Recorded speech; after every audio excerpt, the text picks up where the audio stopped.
Terve ja tervetuloa mun kanavalle. Mä oon OppleriVR ja mä teen täällä Gorilla Tag-videoita ja joskus ehkä Animal Company-videoita. En tiedä. Joo.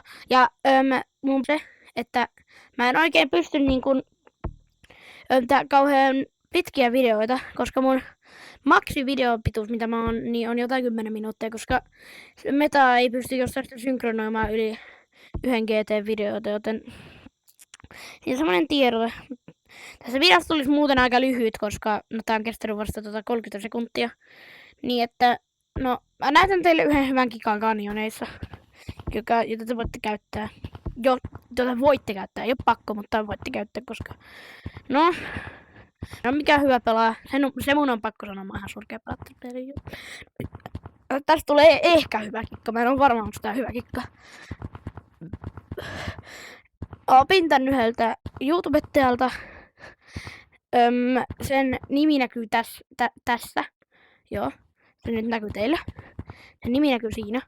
Niin, mut teette tälleen ja noin ja pum! Aika hyvä juke. Siinä voitte aika todennäköinen juke.